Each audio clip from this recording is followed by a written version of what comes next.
The story begins with someone talking about the day the gates opened, causing the fall of the world. Among the countless humans who died helplessly, a small fraction awakened supernatural powers, the so-called saviors. Also known as players, the protagonist is part of this small group, being a rank F player, the Great Emperor of Steel. He is titled Hyunwook, the last savior of humanity. However, this grand image shatters as he starts cursing. Returning to reality, he was upside down, dressed in military uniform, admitting that his life is pretty messed up. While everyone was in a somewhat suspicious position, their commander ordered them to get their heads straight. Unfortunately, in reality, everyone who awakened powers was forced to serve in the army in the anti-monster troops, also known as AMT. The protagonist was extremely annoyed, questioning why he was in such a position if he was humanity's last savior. They were in a shooting range, being forced to stay like that under the scorching sun. There were various military trucks and weapons near the soldiers. The commander shouted, saying they were the strongest and yet had lost 9 cartridges. Suddenly, the protagonist begins to use his power. Silently, he removes one of the cartridges from his pocket. Using his abilities, he places the cartridge in his mouth. The guy asks if they are in their right minds. Immediately, everyone responds that they are not. Hyunwook notices that a status window appears beside him. The system alerts him that he currently has 300 grams of metal for manipulation. While chewing the cartridge, the protagonist states that there's no way to be mentally okay since this is his second time serving. Suddenly, we see a fragment of a memory where Hyunwook was spitting blood. This was a near future where he was lying on the ground while someone wearing a plague doctor mask approached. The city around him was completely destroyed. Explosions were happening while piles of corpses were scattered through the streets. Hundreds, perhaps thousands of people were stacked like mountains of flesh. Smiling, he says that in the end, it wasn't the monsters that destroyed humanity, but the players themselves. The person begins to remove his mask while asking if this is the last hero, the Great Emperor of Steel. Removing his mask, the man with red eyes affirms that no, saying that this is just Hyunwook, a rank F. As he opens his arms, the man declares that the protagonist doesn't understand that they are divine beings who judge humanity. Enraged, Hyunwook says they are not divine beings, assuring that if he had known how to get stronger before, he would have defeated them easily. With a wide smile, the man asks if he is frustrated, saying that even if the protagonist could become stronger, the result would not change. Hyunwook cries as he looks at his opponents with extreme anger. The madman says that someone useless like him, a rank F, is destined to die this way anyway. The man leaves, saying this is the most fitting end for someone like him, while a large man lifts his hammer to finish him off. Before being struck, Hyunwook screams the man's name, calling him Gordon Tracy. He narrates that this is how he died and that he didn't expect to regress, just like in web novels. The system congratulates him for discovering how to increase his strength and informs him that in 10 minutes the metal will be absorbed. The officer said he would fix their minds and that after he says 1, they must shout soldier, and if he says 2, they must shout mentality. While struggling to maintain his position, Hyunwook says he has returned to the past and that his abilities are at the initial level. The officer starts shouting the number 1 followed by 2, and so repeatedly, several times. After that, they were in another location while performing a count. The officer was coordinating the troops, ordering the second squad of the 3rd platoon to move in. Extremely bored, the protagonist assumes he never imagined he would return there. Even a cat got food before they did. The sergeant calls for the support squad. Hyunwook introduces himself as a corporal, but the man says that before anything else, they need to do something. Tired, the protagonist says they just finished training. With a smile, the man asks if someone mentioned training. He calls Hyunwook a loser, while the boy says he forgot about him, the scum of the army, Sanguk. The man approaches the protagonist, asking if his squad should handle the work. He claims that rank up players can't even level up, so they should take on more tasks for that reason. Sanguk asks if they would take responsibility if something urgent happened while his squad was working. Some people find it amusing that the man is humiliating the protagonist, saying he won't have it easy just because he's a corporal. Looking at the officer, extremely irritated, Hyunwook questions how much of a failure he was in the past. Furious, the man asks what kind of look that is and if the protagonist wants to die. He extends his arm as magical circles form around him.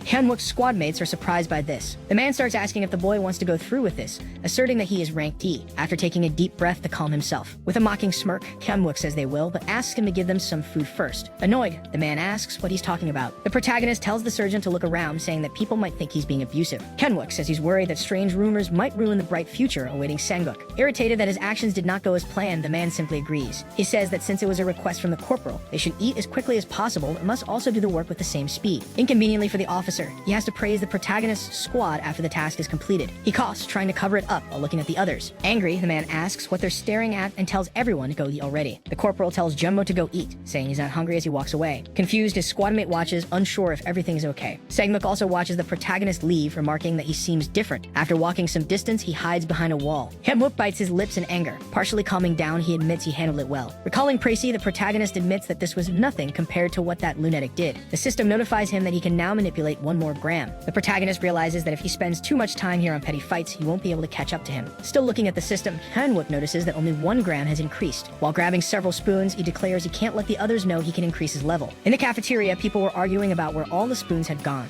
Someone calls out to Jummo, saying they have a problem since all the spoons are missing. Outside, the protagonist, acting crazy, was eating them. He was shrinking them one by one. Hyunwook admits they taste purely of steel. The system informs him that 13 minutes remain until the metals are absorbed, and that there has been an unexpected increase after absorbing 1.25 grams. He picks up his bayonet and notices it weighs 140 grams. If he wants to increase his weight for more impact, he will only be able to control one. Disheartened, he notes that the cartridges weigh only 1 gram and the spoons 1.25 grams. At this rate, it will take a long time to reach his former level. He wonders if this is the only option he has, realizing he still has 3 days to prepare. Casting a sharp look, he presumes he will have to defeat a level 1 boss. His backpack begins to levitate, subdue the sheath of his knife and all his clothes. Hyunwook starts to control the bayonet with his mind as an aura glows around him. Stretching out his hand, the protagonist smiles, saying he will show everyone what it means to be a specialist. After 3 days, Hyunwook was at the 3rd Brigade of the 1st Battalion at the Namsan Station, in the 5th Post. He was in the guardhouse, accompanied by another person. There was Jummo, who watched his corporal with confusion. Indifferently, the protagonist remained as though distant. Hyunwook looks at his watch, leaving his subordinate even more curious. The young man tells the protagonist that he seems to have changed lately. Noticing it's already 4:05 in the morning, the corporal asks if this bothers him. Quickly, the subordinate says it doesn't, while the protagonist checks his system. It notifies him again, showing that the protagonist can now manipulate 6 grams more, totaling 1.359 grams. The young man keeps trying to justify himself, saying the corporal has changed for the better. Suddenly, the corporal starts walking toward him, making him extremely nervous. Abruptly, the protagonist asks if the young man trusts him. Frightened, Jummo says yes. With a cold gaze, Hyunwook questions if that's true, calling the boy by his name. His subordinate affirms it again, surprised to see the protagonist cock his weapon. All of a sudden, a portal opens near them, unleashing several monsters. The creatures rise, preparing to explore their surroundings. The monsters observe the army camp just below. Inside the barracks, the soldiers sleep peacefully. One of the creatures opens its mouth to roar, but a bayonet flies toward it. It strikes the monster, throwing it backward. The monster falls to the ground, already emitting a foul stench. In front of the gate stands the protagonist with his dagger. His energy forms a sort of thread, allowing him to control the knife remotely. Dozens of monsters are staring him down. With a smile, Hyunwook says he never thought he'd be happy to see them. He's been waiting for them for 3 days. However, surprisingly, something catches his attention. The monster that was attacked leans on its sword, standing back up. As he manipulates his dagger, he remarks that he has never failed a surprise attack, and this proves he's still at level 1. He begins to spin the bayonet. The protagonist says this is his second life, but he truly hates doing the same thing twice. The monster charges at him again, and Hyunwook says that if it drops something bad, the goblin will truly be dead. The creature leaps with its mouth open, but the protagonist easily decapitates it with a spinning blade. The monster falls without a single chance to defend itself. The bayonet gets stuck in a tree trunk. The remaining monsters grow furious at their comrade's death. The creature drops a red crystal. Using his ability to levitate his prize, he remarks that he knows the future. The man places the object in his mouth. Even the monsters are confused by what he just did. Chewing, Hyunwook says he recognizes this stench.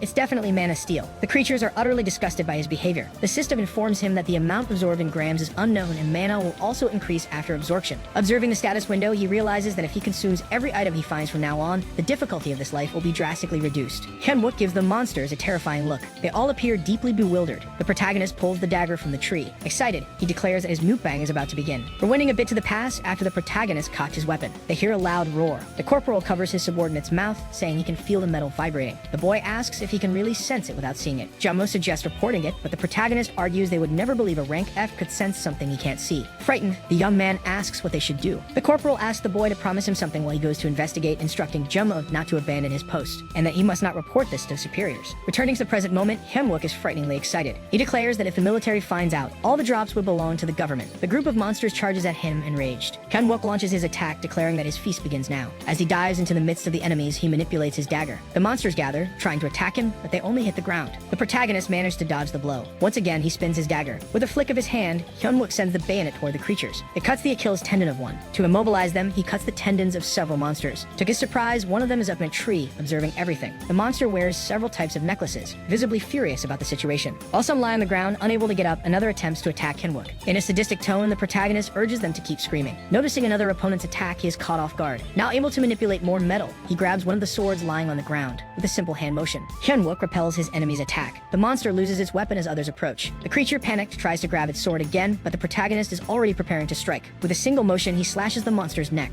The corporal quickly regains his stance. Desperately, the creature tries to stop the bleeding. He cuts the being again, stating that this will maximize the fear. Another red crystal is dropped. Horrifying everyone further, Hyunwook screams, claiming he died once from being attacked from behind, and demands to know how they dare to do that. Enraged, he threatens that if anyone attacks him from behind again, he will eat that monster alive. All the monsters bristle like frightened cats, making the protagonist realize he has instilled enough fear. As some of them retreat, Hyunwook asks if they should now begin with the main course. Looking at the crowd on his right, he admits it's a bit frustrating. Turning his gaze to the other side, he wonders where the leader is. While the boss growls, the young man keeps searching for him. However, as a cunning creature, the boss is observing the entire battle from atop a tree, extremely irritated by the situation. This was a goblin shaman. Noticing the crystal near his foot, Hyunwook remarks that he should begin and crouches to pick it up. Seeing this opening, the boss decides to attack. As he grabs the crystal, Hyunwook remarks that the goblin won't miss this opportunity. After all, he's different from these stupid monsters. With a crazed smile, he says the prey is defenseless, and the boss must attack and reveal himself. Equally smug, the boss casts a spell, breaking one of the talismans on his necklace. Sensing where the attack comes from, the protagonist feels elated. In the blink of an eye, the ground forms spikes, impaling several goblins. Meanwhile, in the barracks, a few lights are still on. A soldier asks the platoon leader if the ground just trembled. The man asks if his subordinate is scared and threatens to kill him if he wakes him again for something so trivial. Back on the battlefield, many monsters have been impaled by the spikes. They were completely pierced by the boss's attack. The survivors can't comprehend what just happened. From atop the tree, the boss observes everything. He roars, believing he has won, but something catches his attention. The protagonist declares that he has found him, leaving the boss completely startled. He throws one of the swords the monsters were wielding, spinning it like a propeller. But the shaman raises his staff. Striking the blade, he manages to deflect it. Standing on one of the impaled monster's bodies, Hyunwook laments as that was his perfect throw. Crazily, the monster starts laughing maniacally. To the boss's surprise, the protagonist claims it was a lie while manipulating his bayonet. The shaman realizes too late about the blade. A metallic sound echoes through the forest. The corporal is left in disbelief at what he's seeing. The boss had stopped the blade with his bare hand. With some difficulty, he was gripping the protagonist's dagger with his bare hands. Furious, he glares at Hyunwook, his hand bleeding. Smiling, the protagonist admits he's surprised, acknowledging that the boss managed to stop his attack with one hand and calling him trash in the same breath.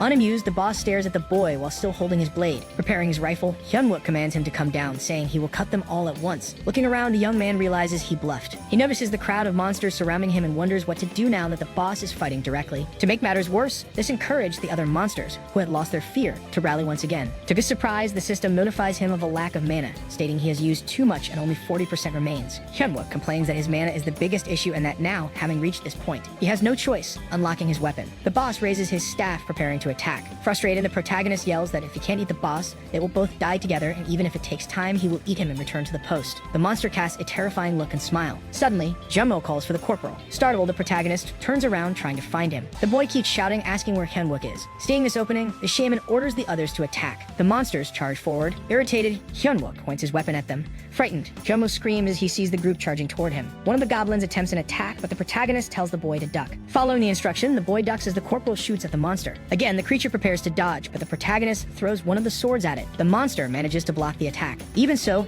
Hyunwook leaps at it, placing his weapon in the creature's mouth. He shoots, mercilessly killing the monster. The corporal lands just behind, trying to regain his footing. Quickly, he aims at the remaining enemies. Surprisingly, there's no one left but him and his subordinate. The portal is still open, yet not a single monster is in sight. His bayonet remains stuck in the ground. Mentally, the protagonist admits his defeat. Furious, he realizes everything is more cautious than he had anticipated. Suddenly, loud voices come through his radio communicator, reporting gunfire and identifying the area as the 5th post. Seeing no other option, the corporal begins to report that portal was opened. Informing that the monsters are goblins and have retreated from the initial area, he looks at his subordinate. Still slightly annoyed, the protagonist picks up his radio again. He announces there are no casualties. The barracks respond that they've received his report and that he must defend the post. The voice repeats once more, emphasizing that the 5th post must hold its position. Hyunwook notices reinforcements will arrive soon. Meanwhile, a badass woman walks through a corridor as others report they'll be ready in 5 minutes for the emergency. This was the AMT Paladin, Lieutenant Seo Yuna. The protagonist reflects that if she arrives, just as in his past life, the woman will eliminate all the monsters and close the portal. With that, all the equipment will fall under the army's control. He also recalls a legendary item called adamantium. This item was what earned him the title of Emperor of Steel, and if he misses this chance, the next opportunity won't come for another 4 years, and if that happens, he'll face the same fate as his past life. Frustrated, he decides he will claim the item first. Hyunwook declares that he needs to finish this before the team arrives. He remembers that goblins require a live sacrifice. The boy asks what's going on as the protagonist tries to deduce where they've gone. Realizing that for goblins who hunt in groups, the city is too dense to be a plausible location, he arrives at another conclusion. Through his radio, someone yells that they're from the 6th post and have spotted goblins. Something glimmers among the trees, leaving the corporal and his subordinate stunned. Noticing this, the protagonist breaks into a wide grin. He shouts into the radio, identifying himself as being from the 5th post and offering to support the 6th. However, someone on the radio dismisses them, stating that there's nothing an F rank can do. They continue insulting him, but Hyunwook simply lowers the volume. Hyunmo tries to stop him, warning that this will not only get him confined to the post, but also result in a court-martial. The protagonist states that the 6th post consists of archers and mages. In other words, there's no one skilled in close combat. But the boy asks what difference it will make if Hyunwook goes alone. Pointing at the boy, the protagonist replies that he's not alone, and after all, he has him. Jummo, confused, questions whether the corporal heard him correctly. Some soldiers at the 6th post were crying for help, saying that Corporal Jungnak had been taken down. Around the post, dozens of goblins were trying to breach the area. A soldier tried to shield himself while asking if his corporal was okay. On the ground, the man stated he wouldn't be able to maintain the barrier much longer, prompting his comrade to plead for help over the radio. Confused, they wondered why everything suddenly became so quiet. Outside, some rocks were floating. The shaman was using magic. He hurled hurled several fragments of stone. Trying to protect themselves, they asked what was coming this time. Both understood it was a monster, and that after destroying the post, it would capture them and take them to the altar to be sacrificed, ripping their hearts out while they were still alive. The corporal pointed his rifle at his own face while his comrade tried to stop him, but he insisted that ending it now would be less painful. The boy cried as he watched the scene. Once again, numerous stones hovered above the post. The boss prepared another attack. Someone spoke over the radio, offering help and instructing him to load his arrow with fire and aim for the light. He repeated the command, urging the boy to load his arrow with fire and aim for the light. While following the instruction, the boy stated that they'd need an entire unit of archers like him to fight effectively. The soldier, still desperate, asked what to do as he watched the wave of stones coming his way. The boy declared he couldn't see what he was aiming at, questioning who or what he should shoot at. However, he finally sees a light amidst the stones. The protagonist was on top of one of the goblins with his flashlight on, asking the archer to simply aim his weapon at the light. Hyunwook says he will be the one to control the trigger. With that, he makes a gesture with his finger, as if pulling a trigger. The boy's crossbow activates on its own. Shocked, he says that his trigger moved by itself. The flaming arrow flies through the stones, hitting the monster the protagonist was holding perfectly. The creature tries to pull the arrow out. However, an explosion occurs, killing the goblin. A system notifies him that he used 1% more of his mana. Happy, Hyunwook claims that this way he can conserve his mana. To everyone's surprise, they hear something terrifying. The shaman was watching them from above. He starts manipulating the stones again, hurling them toward the post. The protagonist leaps, dodging the attack. A large trail of destruction is left by the boss's strike. The archer, still frightened, is instructed by Hyunwook to reload. He also orders the boy to aim at the light again. The boss stood on a cliff overlooking the entire situation. One by one, the goblins were dying due to the coordinated attack of the protagonist and the archer. Seeing the situation, the shaman becomes increasingly enraged. In the dark forest, Junmo wonders how a soldier like him would face the boss, questioning if he wouldn't die the moment he sent the signal. However, in front of him was a battlefield covered in goblins, set ablaze thanks to his corporal's incredible strategy. The boy realizes that Hyunwook had told him he would distract the monsters, but at this rate, he would destroy the portal on his own. Suddenly, a monster notices his presence. It tries to attack the soldier. Junmo freezes, unsure of what to do. Fortunately, the protagonist deflects the monster's attack with his dagger, aiming his flashlight. He moves toward the creature. Once again, Hyunwook activates the trigger. Another arrow hits a goblin. It burns as the protagonist rushes past the soldier. Silently, he points in a direction. The boy follows his orders, saying that the rifle will cover his position. Junmo once again questions if this is really his corporal. The boss watched the destruction of all his subordinates. Hyunwook asserts that this should be enough. As he looks at the status window, he wonders if that coward will appear, arriving at another conclusion. The system warns him that he has only 12% mana left and recommends he take that into account when acting. Frustrated, the protagonist realizes the boss is waiting for that, admitting that if his mana runs out, it will be the end for his comrades. At this moment, someone calls out to him, pleading for him to save them. The shaman is using Junmo as a hostage. The boy says he followed all of Hyunwook's orders and apologizes. Without saying a word, the protagonist raises his bayonet. However, the boss brings the sharp end of his staff closer to the soldier's neck. He starts speaking something in the goblin language. Hyunwook becomes extremely enraged. He deactivates his metal manipulation while two more goblins approach from behind him. Feigning resistance, he says that all of this is Junmo's fault. Both goblins leap and try to attack him. Smiling, he points his finger at the boss, saying this is a checkmate. He moves his finger again. The subordinate's rifle, aimed at the boss, fires. The weapon begins to fire frantically, forcing the monster to release the boy. The shaman coughs up blood as he feels excruciating pain. The corporal dodges attacks while heading toward the boss. His soldier falls next to the monster. The boy confirms that he's okay. Extremely pleased, the protagonist says that in that case, he must have a good appetite, throwing his spinning dagger at the boss, who tries to run desperately. However, when struck by the blade, the skin he wore deflects the attack. Again, the system alerts about his mana level, stating that only 9% remains. Trying to attack again, Hyunwook questions why the monster only protected his back. The shaman, consumed by fear, tries to reach the portal. He pushes himself harder and harder, trying to escape death. Noticing his enemy's plan, the protagonist throws his bayonet, asking if he really wants to go to the portal. Hyunwook shouts while running quickly. The monster was far from him and extremely close to the portal. The creature stretches out his arm, trying to escape, but its cord suddenly glows. With this, the protagonist realizes it is metal. The system warns him that he has only 7% mana left. He stretches out his hand with an open palm, and quickly closes it while pulling backward. Thus, he manages to stop the boss, even with his mana almost depleted. With no other choice, the protagonist pulls the enemy's chain even harder. The boss could do nothing to stop him. With the monster finally immobilized on the ground, he throws his dagger to deliver the final blow. His mana drops to 1% as he prays for it all to end, striking the monster's head. The impact is so strong that the ground trembles. His mana finally reaches 0%. Gasping for air, he sees that his abilities remain the same, but this body is far inferior to his previous one.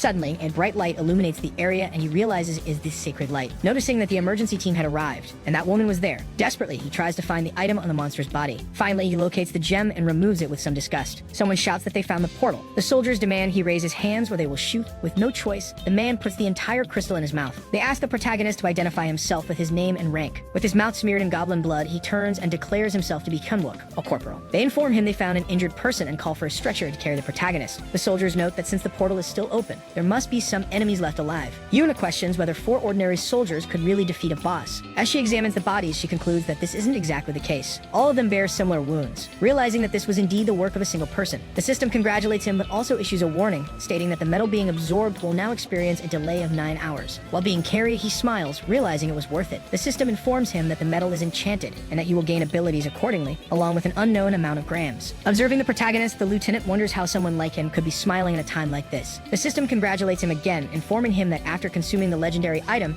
he will be able to detect all metals within his range. Surprised, he declares that he is finally back. A soldier announces that 2 goblins are running toward the 6th post, and Yuna quickly draws her sword. He notices that he can indeed sense the resonances of the metals around him. Raising his fist, Hyunwook proclaims that today is the day the great Emperor of Steel has finally returned. A few days after the incident, in the 3rd Brigade of the 1st Battalion, some female soldiers were discussing the rumors about rank F. They say that according to the rumors, some soldiers were awaiting death, but a rank F corporal appeared and massacred the goblins. One of them says it's just a fantasy and that would be impossible. Meanwhile, someone else is vomiting. It was Sang-guk angrily asking if they really expect him to believe that. A soldier salutes, saying it's true, while another man tells him to lower his voice. The chubby one leans on the boy, saying that the sergeant didn't acknowledge the salute, yet an ill is lowering his hand anyway. Frightened, the soldier salutes again. He was the archer whom the protagonist had saved. The sergeant asks for the chubby man's name. He introduces himself as Wonduk. Sang-guk orders him to take 3 more boys and head to a portal, but he refuses, saying it's impossible. The sergeant states that he's never seen ordinary soldiers defeat a crowd along with a boss, so he thinks it was just a stroke of luck. And that if that's the case, a disobedient rank F soldier is a danger to military discipline. The big guy starts laughing maniacally while squeezing the boy's head. Sang-guk then tells Anil that they can't let this go. Meanwhile, in the barracks where the protagonist was, there were several doors in a strangely white corridor. In the battalion commander's office, someone was saluting. Hyunwook introduces himself, saying he's there to resolve something. Internally irritated, he wonders if everything didn't go well, and if so, why they called him here. The lieutenant was also present. She was a rank B paladin. Beside her stood Lieutenant Minhee, a rank C mage. The commander asks if it's true that he disobeyed his orders to wait, also questioning if he faced the portal's first wave. This was Kangsuk, nicknamed the King of the Namsan Mountains, rank B. Mentally, he notes that saying the wrong thing could lead to a military tribunal, and that he just wants to stand guard. The protagonist admits it's true, and that after the portal surge, he responded immediately. The commander remarks that someone like him in that situation would have been torn to pieces. The protagonist thinks this is truly intense pressure, and that if he has to return here in the future, his military life will be ruined. He gives a slight smile. Hyunwook says he feels wronged and deceived by the battalion commander. The Ishigo from March 25th asks how the protagonist dares to say such a thing, but Kangsuk orders him to stop. Surprised, Minhee returns to his place. Still staring at the protagonist, the commander asks why. The corporal says that he always says one thing every time he trains them, something that is always said without fail, and asks if Kangsuk doesn't remember. Remembering that he always says if you're part of the anti-monsters unit, it doesn't matter if you're rank A or even rank E, you're capable of defeating trolls. He mentions that according to the commander himself, someone of rank F like him might struggle against a troll, but not a goblin, adding that if he hadn't disobeyed the control center's order, all the soldiers at the 6th post would be dead. Mentally, he acknowledges that this was his rational attack, and now he'll attack emotionally. Recalling another one of Kangsuk's speeches, stating that for a true soldier, ranks don't exist, they fight with all their strength. The protagonist begins to say that, as a true soldier and as a follower of the commander, a person he greatly respects. He says he applied the tactics he acquired from difficult training, and that he only endured military life as a rank F, thanks to the admiration he has for the commander. Seeing him belittle his efforts feels as though his military life means nothing. Back when Kangsuk was appointed 2nd lieutenant, the portals were opening, and he was almost killed in a fight with orcs. Yet without a moment's hesitation, he returned to the army, and became one of the first members of the anti-monsters troop. In other words, he is a true warrior. The protagonist states that he told him he admired him, and that he risked his life for his comrades. There would be no reason to send him to the tribunal. The commander grabs him by the arms, asking if this is truly his belief, calling him a soldier. With some fear, the protagonist says his name is Hyunwook. Suddenly, the wild-eyed man asks him to become his sub-officer. Abruptly, the system congratulates him, saying the absorption is complete, and that he has acquired the ability of physical transformation. Both the protagonist and the commander stare at each other in silence. Both lieutenants feel a mix of embarrassment and surprise. The commander had tears in his eyes as he nodded. On the other hand, Hyunwook was cold sweating, a mixture of fear and astonishment. He kept staring at Kangsuk, unsure how to react, questioning whether he had heard him correctly. Later, Hyunwook was in the training room of the 3rd Brigade of the 1st Battalion. He was calmly training there, placing the weights in their proper spots. While catching his breath, he assumes he's doomed for trying to avoid both the guard post and the military tribunal. The chubby man, along with the sergeant, were watching the protagonist. Sang-guk, planning something, gives an order to the guy. Hyunwook recalls Lieutenant Minhee telling the commander that a rank F has never become a sub-officer. The protagonist thanks the lieutenant for buying him some time. After all, it's better to live like a rat than attract attention now. Wonsuk approaches, asking if the corporal is done using the bench, but he replies that he isn't yet. However, he notices something upon observing more closely. Seeing the strange smile plastered across the chubby man's face, Hyunwook asks what he's plotting now. Wonsuk says that seeing the most famous person of the moment using only that weight would be an embarrassment to their unit. Several people present doesn't look on curiously at the situation. The protagonist notices a specific group of people laughing. He realizes it's the surgeon and suspects he's the one who orchestrated all of this, wanting to humiliate him while everyone mocks him. Hyunwook remarks that if he avoids them now, they will bully him as they did in his past life. He admits he didn't want to draw too much attention, but since it's like this, he tells Wonsuk he was annoyed and that he showed up at the right time. Calling the chubby man out for a fight, both Sangbuk and Wonsuk are taken aback. With this, everyone begins saying that two soldiers are about to fight. They finally step into a fighting cage. Calmly, the protagonist puts on his gloves. Similarly, Wonsuk does the same. The chubby man says it's time for him to learn a lesson. He charges straight at the protagonist, trying to land a punch with his left arm. In another place, someone asks how Choi Yeonjun went on vacation. A man admits he was excited to hear that he had the potential to become a sword saint. A soldier tries to calm the sub-officer, saying that while Myongo is considered the current ace, there's another ace in the future. The man becomes curious about this. He says that for the first lieutenant to come there and leave empty-handed is a bit disappointing and asks him to accompany him while he's there. Back at the fight, the protagonist was dodging one of the attacks. He firmly plants his foot on the ground, lowering himself and evading yet another strike. With a certain degree of ease, he manages to dodge all the attacks. However, Hyunwook ends up cornered against one of the bars. Quickly, his opponent runs toward him, delivering another powerful strike. Even the protagonist is startled by how this situation unfolds. The spectators anticipate what's about to happen and are scared. To everyone's surprise, Hyunwook rolls on the ground, escaping that position. Skillfully, he rises, positioning himself behind his opponent, making a gesture with his fingers, signaling his opponent to hurry up. The chubby man becomes extremely enraged. Watching the fight, some people begin to cheer them on. Anil says it feels like the stage is set for Mr. Myancho to watch. He asks the lieutenant for his opinion, noting that Wonsuk's punches seem very strong. Still observing the fight, the man notices the speed of the attacks and how the opponent manages to dodge them all. Myancho asks what the point of it all is, considering Wonsuk can't even land a hit. Anil responds that it's because he's inexperienced. If he lands a single blow, it will be a knockout for sure. Sergeant Sangbuk was furious. He yells that Wonsuk is very uncoordinated and orders him to get himself together immediately. Various people start shouting, asking if Wonsuk thinks fighting is a joke, and tell him to take it seriously since they're betting on him. Mentally, the chubby man admits that his body feels extremely heavy. He tries to attack the protagonist again. However, the reason for his sluggishness was that the metal in his boots was being controlled by Hyunwook.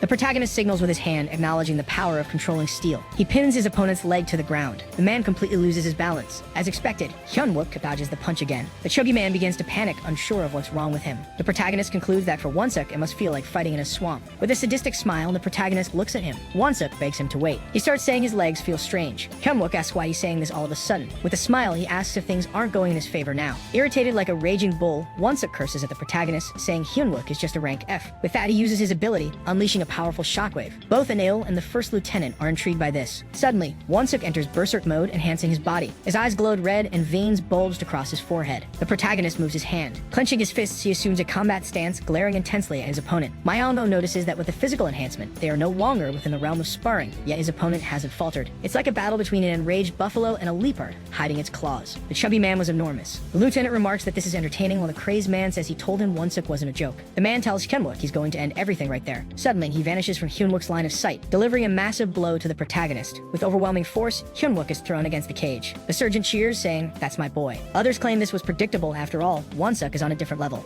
They remark that he's not called the ace of the future for no reason. Wonsuk feels a pain in his wrist, saying it's like punching steel with bare hands. To everyone's surprise, the protagonist was standing unharmed. He had activated his steel body ability. Smiling, Hyunwook explains that he turned part of his body into metal. He declares that this time he'll take revenge, inviting the pig to come at him. The Trembolona insults the protagonist, calling him a useless rank F. Once again, he attempts to punch him, but the corporal easily dodges. Hyunwook remarks that using such an ability against someone like him is a waste, but even so, he activates his ability to land a kick on his enemy, striking him hard on the leg. As he throws a punch, Hyunwook says that guys like Wonsuk, who think they're strong, a good beating is always the cure, leaving everyone speechless. The protagonist starts beating the big guy to the ground. Even the surgeon is shocked by what's happening. The lieutenant notes that Hyunwook has finally revealed his claws. In a deeply humiliating way, Hyunwook continues to pound Wonsuk. Myongo comments that the leopard has finally bitten the buffalo's neck, and if he is truly a wild beast, there's no reason to let go of his prey's neck. He should cut off its air. However, Wonsuk lifts him with one arm and prepares to land a massive punch. With his face completely beaten, Wonsuk says he doesn't know what the protagonist is using to cheat, but regardless. Hyunwook looks slightly scared, staring at his opponent. The big man shouts that Hyunwook should just die as he slams him toward the ground. The corporal is genuinely scared and terrified, but Hyunwook twists his body along with his enemy's arm. Inevitably, Wonsuk feels tremendous pain. His arm stops extremely close to the ground. The protagonist had performed an armbar,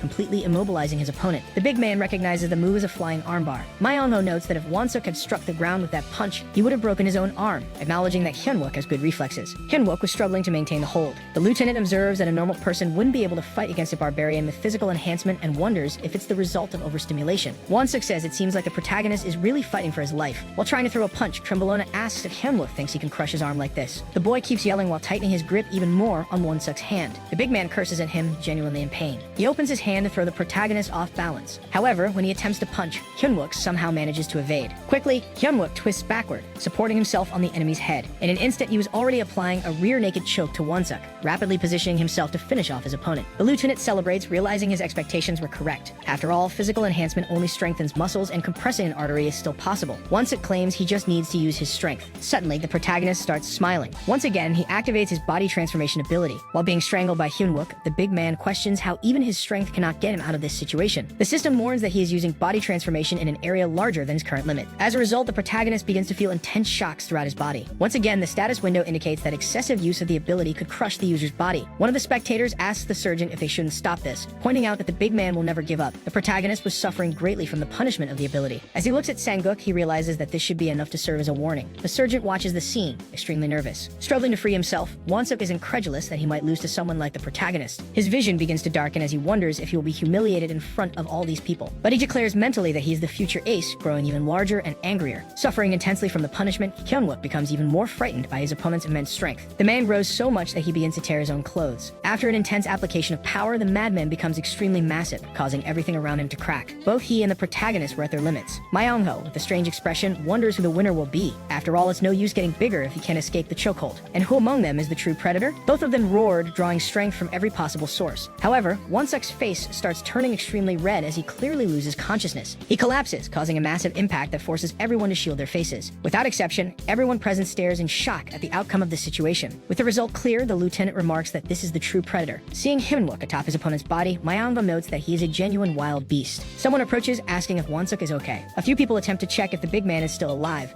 but given his size, they have no idea how they'll carry him. Jumbo runs toward the protagonist, saying he knew he would win. Even as Hyunwook tries to stop him, the boy keeps asking if the corporal is hurt. The corporal looks at Sanguk, who immediately averts his gaze. He was clearly uncomfortable and worried about everything that had happened. The lieutenant approaches, asking for the protagonist's name. Hyunwook immediately introduces himself as Corporal Hyunwook of the First Company. The lieutenant also introduces himself, saying that the fight he just witnessed was very impressive. He hands Hyunwook a contact card, asking if he might be interested in the Special Guerrilla Attack Unit. Some soldiers are surprised to learn that the lieutenant is from the Black Tiger Unit. They discuss the fact that the scout just offered Hyunwook a position in the best AMT unit. The protagonist apologizes and says that he is just a rank F player, but Myongho explains that ranks are merely standards set for ordinary people, and that they need warriors like him. Internally, Hyunwook was extremely irritated that everyone wanted to recruit him. The lieutenant asks how long Hyunwook will make him hold the card. Seeing this, Hyunwook concludes that he will certainly face enemy groups later. Admitting he wants to keep his distance, the protagonist takes the card, thanking the lieutenant for his kindness. He says he'll think about it while saluting. The sergeant watches the whole scene, clearly furious. He continues glaring at the two, extremely irritated by what he is witnessing. Later, in the barracks, in the battalion commander's office, Kang Seok asks Myongho how the Black Tigers are doing these days. The first lieutenant states that they are always understaffed. The commander comments that guilds always take the best talents, whether they are of the highest ranks or even the lower levels. Suddenly, they lock eyes. Smiling, Kang Seok asks if Myongho is there because of Sergeant Yeonjun, recalling the remarkable talent of the young man. Myongho admits the commander is correct, but mentions he heard a rumor. Once again locking eyes in a tense manner, Myongho asks if Yeonjun is on leave. The lieutenant says that thanks to this, he found a very interesting soldier. Remembering the protagonist, this piques the commander's interest. The Black Tiger member continues looking at Kang Seok, waiting for his reaction. Crossing his arms, the second lieutenant wonders who this interesting soldier might be. The first lieutenant states that it is Corporal Hyunwook. The commander observes the protagonist running around the field while Jumbo tries to hug him. Kang Seok on the phone asks someone to investigate the protagonist and his past. His subordinate finally catches up, hugging him and asking to be taught how to become stronger. Hyunwook curses the boy, trying to push him away. The boy keeps following him, saying he wants to be just like him. The protagonist asks why he wants this. Whoever was on the other end of the call agrees to the commander's request, warning that the lieutenant should be careful. The protagonist, far from heroic, was running in an extremely clumsy manner. Still observing, Kang Seok apologizes to the corporal,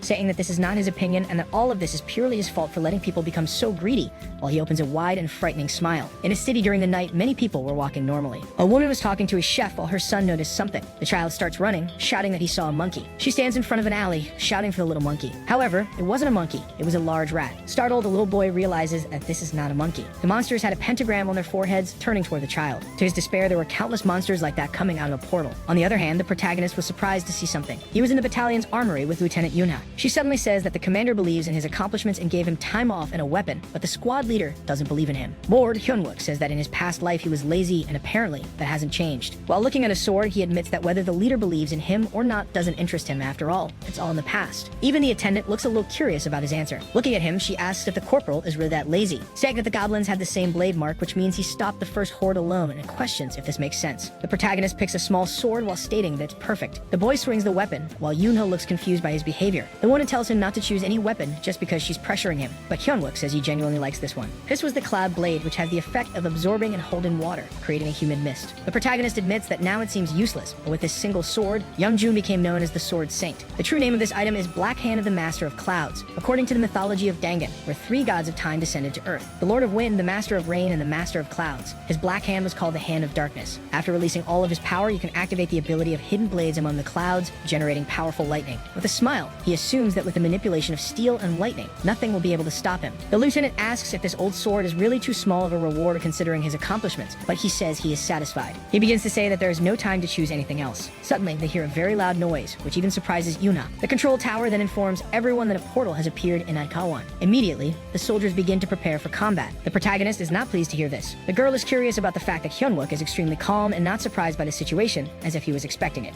At the city entrance, some knights block the entry of people. Someone in an extremely glamorous armor walks through the streets while other soldiers accompany him. Some army soldiers are impressed by the presence of the Blue Flower Guild, saying they were sent as reinforcements for this portal. They start talking about how all the armor and weapons are stylish products and nothing more. One of them says that if they sold all the equipment they saw, they could buy a whole building in Gangnam. Suddenly, another army squad appears marching and preparing for battle. Hyunwook says that as they already know, this is a portal for kobolds, and even though they are small, they are very dangerous with their weapons. One of the soldiers starts rolling up his sleeve, but the protagonist shouts at him, telling him not to do that while on duty. Jummo asks why the monsters haven't arrived there yet and questions if they really need to be so serious. But the corporal asks if he would like to have his eyes ripped out while still alive.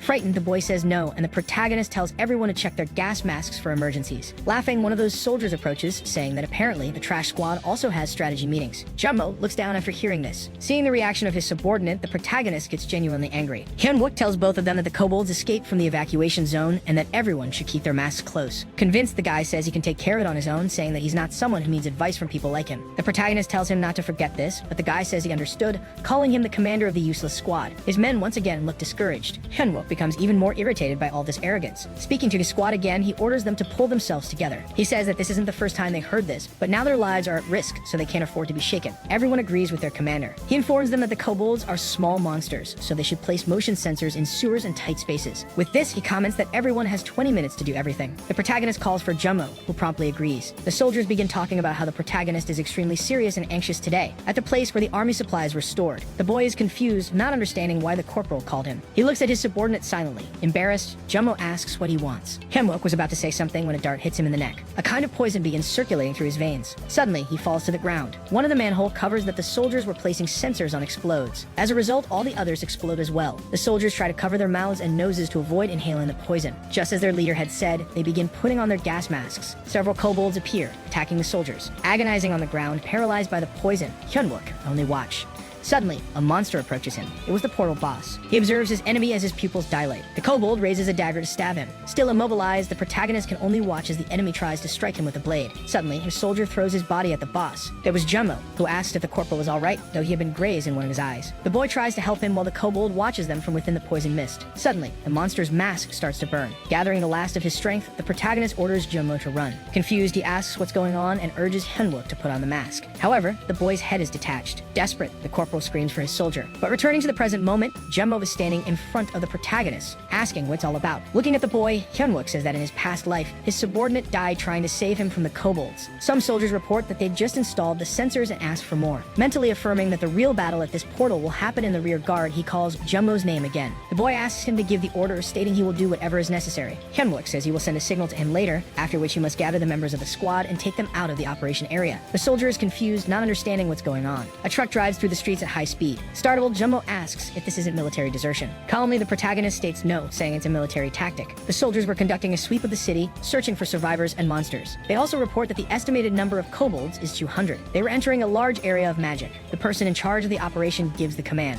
Responding to their leader, all the soldiers quickly enter the warehouse. They say that the infiltration at Point P is complete and that the formation must be strengthened. With that, the control tower gives the command for the attack squad to release the magic circle. The shield bearers form a kind of cage while the magic circles are emitted above their heads. They are surrounded by kobolds who start moving toward them. The monsters scream as they advance to attack. A horde of dozens, therefore, some curved weapons are launched toward the squad. The leader tells everyone to wait as the monsters decrease the distance between them. He maintains the order to wait, finally releasing them to attack. All the soldiers begin to strike, while the magic circles release fire. Thanks to this tactic, they are able to incinerate several monsters at once. The protagonist is still coordinating his squad, urging them to move faster. Zones 2 and 5 have all the sensors installed. He marks an X with tape on the ground. Lieutenant Minnie approaches, asking what Hyunwook is doing. He greets him, saying he is fixing the motion sensors according to the manual. Marking the location with aluminum tape, the lieutenant calls it a trash job. The members of the Blue Flower Guild are still preventing people from entering the city. He tells the protagonist to stop acting like a fool because of a kobold portal. The guy says that the first platoon will begin the operation in 20 minutes and that they are the support team, so they should just pick up the detoxifiers. Seriously, the protagonist states that the mission assigned to the support squad by the platoon's vice commander is to prevent the monsters that manage to escape from the rear guard of the civil area. Looking around, the lieutenant becomes uncomfortable. Irritated, he says that this is serious.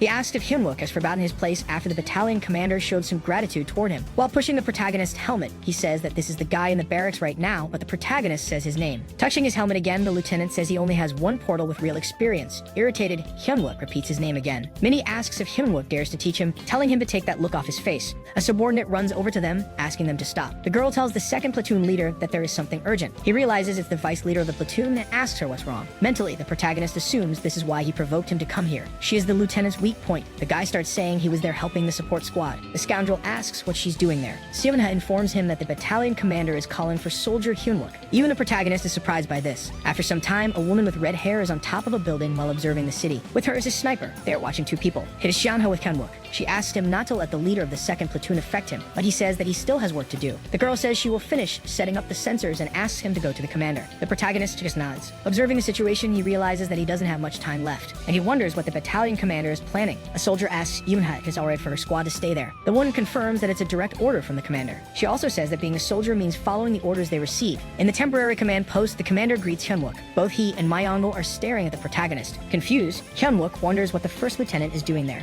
and why he's gathered with the battalion commander. The commander says that he will replace Youngjun, who is currently on leave, and will lead the first attack platoon against the portal. Losing his mind internally, the protagonist says that the commander never paid attention to him in his past life and questions why this is happening now. Nervous, he assumes he doesn't have time for this and needs to get organized. He calls for the second lieutenant. Hyunwook says that he has only commanded the support squad since entering the base and that this would put the entire platoon at risk. Still inside the temporary control station, Kang-sok looks coldly and says that this is an order. The protagonist can do nothing but lament. Suddenly, Team Delta reports that the boss has left the kobold nest and asks the groups in zones 2 and 3 to remain on alert.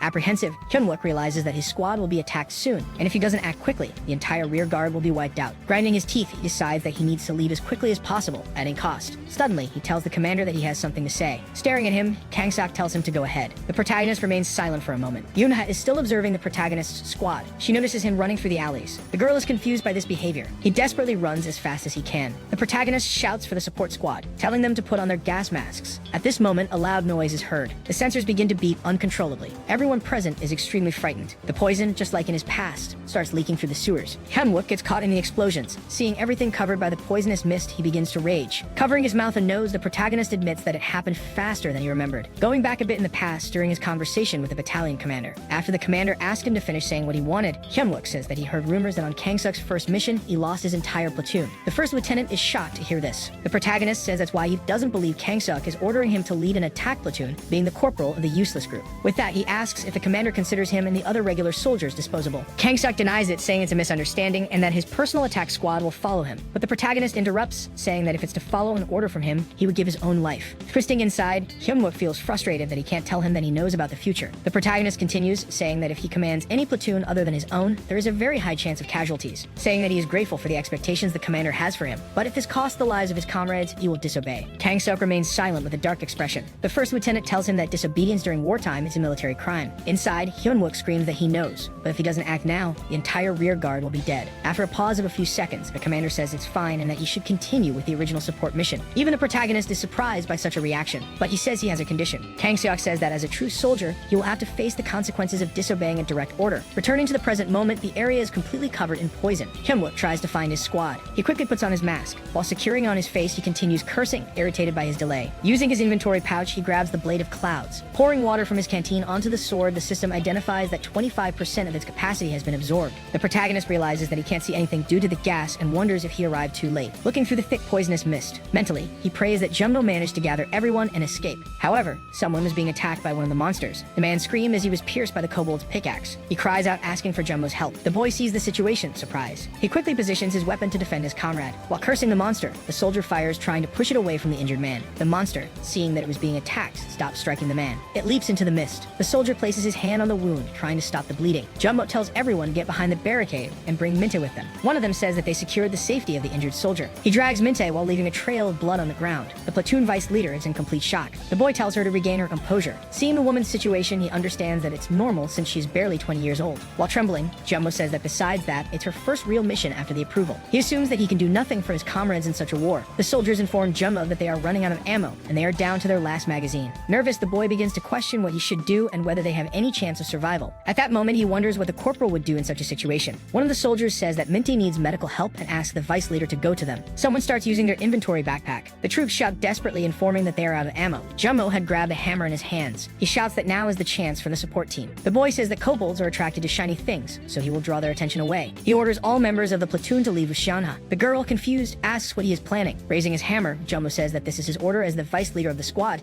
stating that the blue flower is out of the evacuation zone. Therefore, when he gives the signal, everyone must run for their lives. He assumes that his electrical power is pathetic, but he can use it to save these people's lives. Determined, he runs while raising his hammer. The monsters, seeing that, become extremely focused on the light. All the kobolds run after him, leaving the battlefield to chase him. He shouts that this is everyone's chance, telling them to run. The soldiers shout his name as they watch him. The monsters approach him. Jumbo tells everyone that if the corporal were there, he would use his pathetic power for this, and that he would definitely use him as bait. Suddenly, the protagonist's bayonet cuts through all the monsters chasing him. It was so fast that even Jumbo loses his balance slightly. He bangs his head into Hyunwook. The protagonist curses him, saying he heard everything. He was raising his sword. The system notifies that his cloud was purifying the toxic gas as it spread, with a 100% absorption rate. He remains silent as he uses the ability of his blade. Falling to the ground, the boy is surprised by the corporal's return. Unexpectedly, Hyunwook says his name. Crying, Jumbo says that he was only imitating him and that he had always been carried by the protagonist. With a smile, he thanks the boy for staying alive, saying that he did a great job. Jumbo can't hold it in and starts crying. The kobolds continue advancing toward them. The protagonist admits that he is truly proud of his subordinate and that thanks to his incredible courage, he will be able to enjoy this feast. With a sadistic look,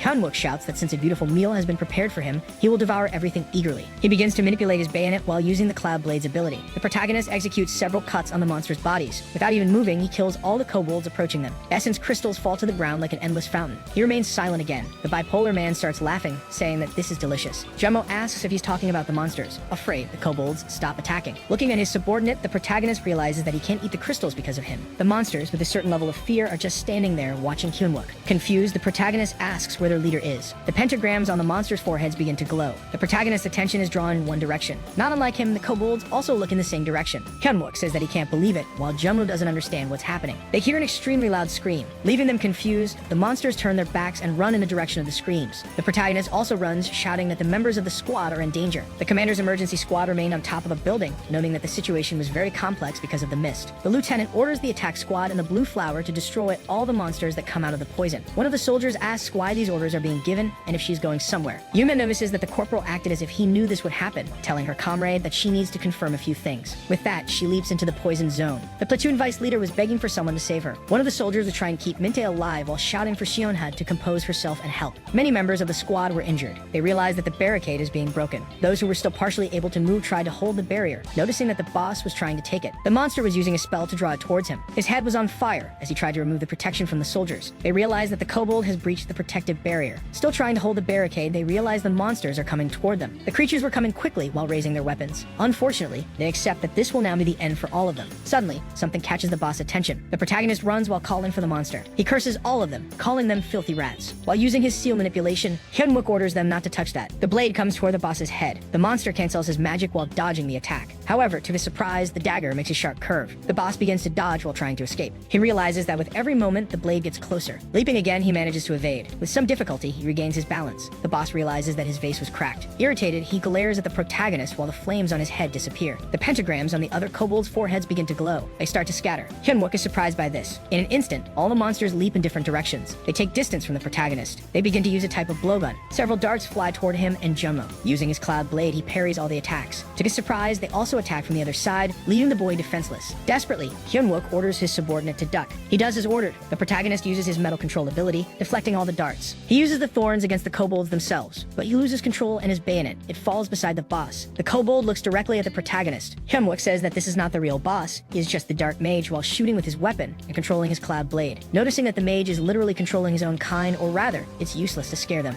He admits that it's very dangerous to fight with Jummo by his side. The protagonist orders the boy to run to the protection box. They run while trying to survive. The monsters use their blowguns again. The corporal and his subordinate were already approaching the barricade. Once again, the darts fly toward them, but this time they're coming from behind. He uses his metal manipulation ability again, deflecting the attacks. Just like Jummo, he jumps into the barrier. Another dart tries to hit him, but it's stopped by the barricade. Seeing this, the boss stands still, glaring at the protagonist as he purifies everything around him. The monster growls as it looks at him, with a mocking smile. Hyunwook says it's a little late, but at least they managed to arrive. Turning his gaze back to the barrier, he sees the situation of his soldiers. Everyone is extremely happy to see their corporal. Jumbo says that Mintu lost consciousness. He asks what the boy is talking about since the person who can fix this was already there. However, Seona was completely terrified, curled up and trembling in a corner. Angry, he asks what the girl is doing since one of the soldiers is dying. Realizing that Seona is in a panic attack, he doesn't know what to do since she's the only healer they have. Realizing that at this rate, they will be annihilated. He speaks to the vice leader, calling her Sergeant Seonha. For a moment, she snaps out of it. After she regains her senses, the girl looks confused at the corporal. In front of her, Hyunwook was clearly not happy. In a calm but stern manner, the protagonist asks if she wants everyone to die, telling Seonha to regain her composure.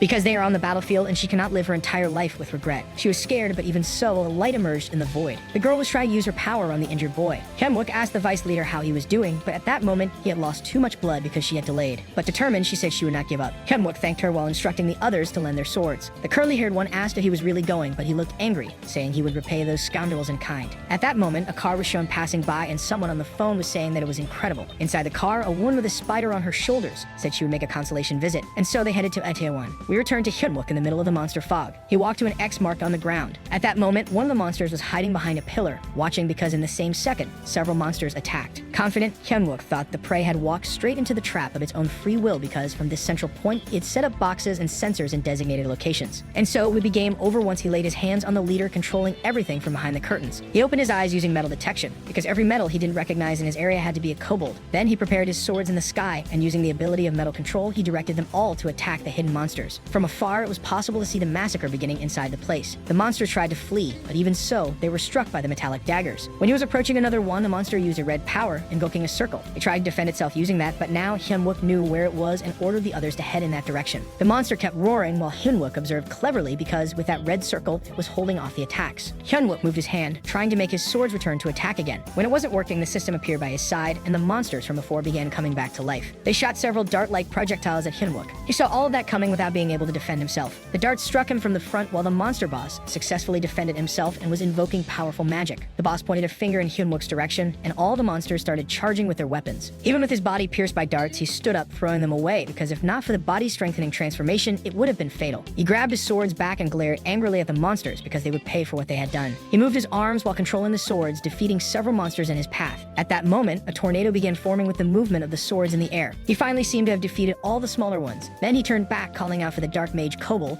because it was time for them to settle the score. Hyunwook tried to defend himself from all that wind, but it was pointless to keep fighting because he had already put in so much effort just to leave that scoundrel alive. Then he opened his eyes using metal detection because if he threw the daggers recklessly like last time, he would lose them again. So he needed to be careful in this new attack. Hey everyone, did you enjoy the story? I really liked it. If you want to follow the next part, make sure to subscribe to the channel and leave a like. See you in the next story, guys.